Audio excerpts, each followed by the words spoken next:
As we wrap up this 2025, it's a good time to just slow down, all of us, and reflect on this year.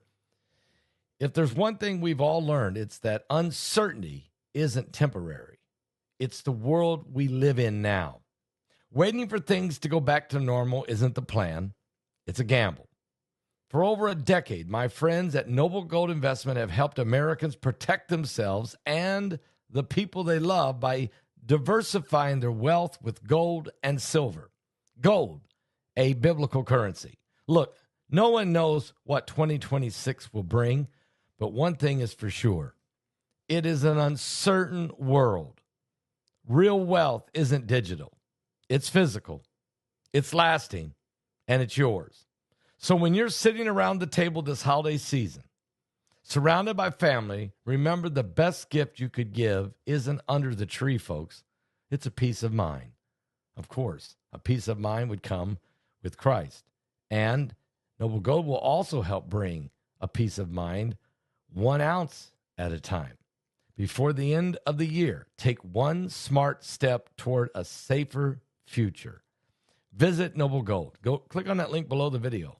Just go to www.pastorpaulgold.com. That's www.pastorpaulgold.com, or call them on the phone at 877-646-5347. And guys, during November and December, if you qualify, and you probably will, they'll give you 10 1-ounce silver holiday coins as a bonus available for all new qualified accounts. Find out all about it. Click on the link below the video. Tell them Pastor Paul sent you. You'll be glad that you did. Harvard University police and the FBI are searching for 2 suspects linked to an explosion at Harvard Medical School early on Saturday morning. The incident occurred just before 3 a.m. local time in the 4th floor hallway of the Goldenson building on Longwood Avenue in Boston. No one was injured, and a Harvard police officer saw 2 people fleeing the scene. Harvard released grainy images of the suspects, who wore sweatshirts and had their faces covered. The Boston Fire Department described the explosion as, quote, appeared to be intentional, but no other devices were found and there was no structural damage. All labs and equipment remain intact. Harvard police said there is no ongoing public safety threat and classes resumed on Monday. Patrols on campus have been increased, CBS News has reported. Anyone with information is urged to contact Harvard University Police's Detective Bureau. Investigators say that the 4 suspects in last month's Louvre heist are all local petty criminals with no links to organized crime. The group, 3 men and 1 woman, lived in or around a suburb north of Paris and had prior convictions for robbery and other crimes. One man had 11 previous convictions. Another had 15. And 2 were involved in a 2015 Paris robbery, and one of the men was in a long-term relationship with the female suspect. The prosecutor noted that while the suspects are not connected to any organized crime group, people without such ties are increasingly committing serious offenses, CNN has reported. On October the 19th, the thieves used a truck-mounted ladder to access the Louvre's Apollo Gallery and stole 9 pieces of French crown jewels.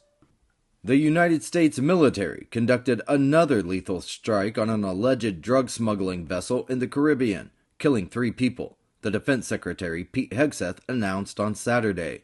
This marks at least the 15th such strike in the Caribbean or the Eastern Pacific since early September, with at least 64 deaths in total.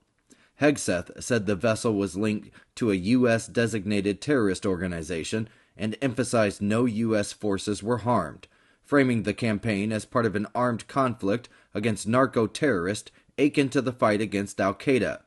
Critics, including the Colombian President Gustavo Petro and some Senate Democrats, have raised concerns about civilian casualties, legal justification, and transparency, demanding more information about the strikes and the drug cartels targeted, CBS News has reported.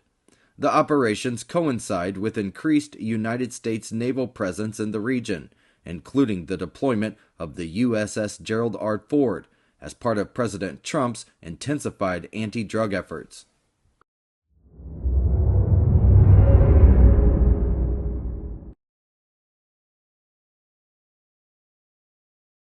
The world is experiencing an alarming series of apocalyptic events. Historic weather disasters, earthquakes, droughts, wildfires, impending economic collapse, the rise of AI. In Revelation 9/11, Pastor Paul Begley and Pulitzer-nominated journalist Troy Anderson investigate if these are the true signs of the end times. Is this the final meeting of current events and prophecy referred to in the Bible? Revelation 9/11. Order it on Amazon, Barnes & Noble, and Target.com.